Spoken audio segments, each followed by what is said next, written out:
I might start the discussion of virtue with a discussion of being. Well, what does human being look like? Well, the Buddhists say life is suffering. That's the first fundamental Buddhist dictum. And I suppose a modern person would tend to think of that as a very pessimistic claim. But I've found when I've shared that information with my students, once they understand what it means, it's actually a relief, because people run around madly suffering away, and all of them inside their little shell think, well, there must be something wrong with me, because here I am suffering, and you know, I mean, that isn't how things are supposed to be. Well, then you might say, who says that's not the way things are supposed to be? The Buddhists say life is suffering. So that what that means is if you're not suffering, that's a good thing, that's lucky, that's fortunate. That's not the way of the world. That may be something to be grateful for, ecstatic about even.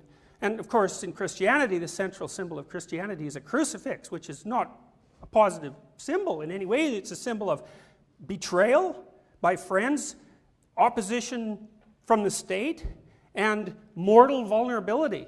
It's about as powerful a symbolic representation of the idea that life is suffering as you can put together, which is of course why the power of that symbol extends across several thousand years.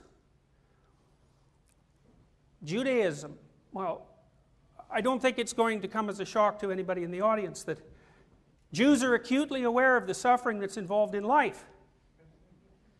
So it's useful to know, to understand what it means that life is suffering. It's a fundamental ontological truth. It's a fundamental statement about the nature of being. And there's a reason for that. It's not incomprehensible. It's perfectly comprehensible. We're finite, right? We have a lifespan that's bounded temporally. You're going to live maybe 100 years, and that'll pretty much be it.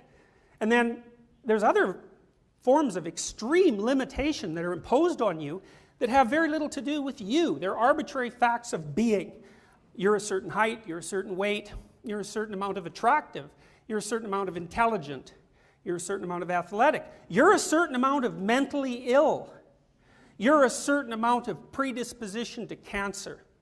And it's frequently the case that people like to attribute those vulnerabilities to some flaw in their own nature, but what they are instead are conditions of existence. Human being is predicated on a kind of fundamental limitation in that we are what we are and we're not other things. And so that means inevitably that the awareness of human being comes along with suffering.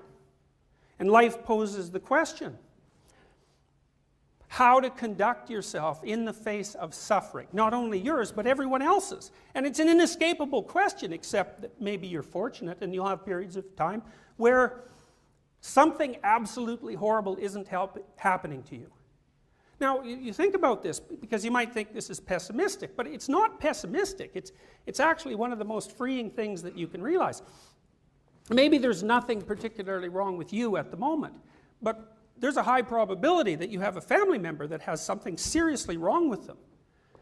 And there's a very high probability that if you don't, you will soon. Or maybe you'll have a partner that has something serious wrong with them. And to know this frees you from the false illusion that life can be conducted without suffering. Suffering's an integral part of being. Now, why is that? Well, who knows? It's a metaphysical question. But I have some ideas about that have helped me, and they're things that I've read. I read, for example, an old Jewish commentary about the reason for creation. And it's like a Zen koan, this idea. You take a being with the classical attributes of God, omnipotence, omnipresence, and omniscience. Right? It's a totality. And the question is, well, what does a being with those attributes lack? And the answer is limitation. And then you think, well, what's so important about limitation? Well, if you can be anything or do anything at any time whatsoever, there's no being, because everything is one thing. There's no differentiation between things. So something that's absolute and total has no being. It has to be parceled out into limited being. And you know this because you'll all play games. You play video games, you play games with other people.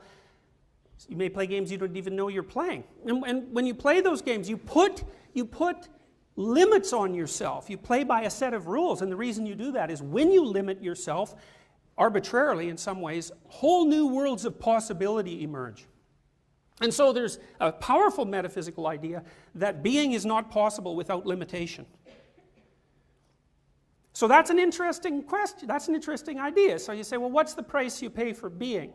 The price you pay for being is limitation, and the price you pay for limitation is suffering. So the price you pay for being is suffering.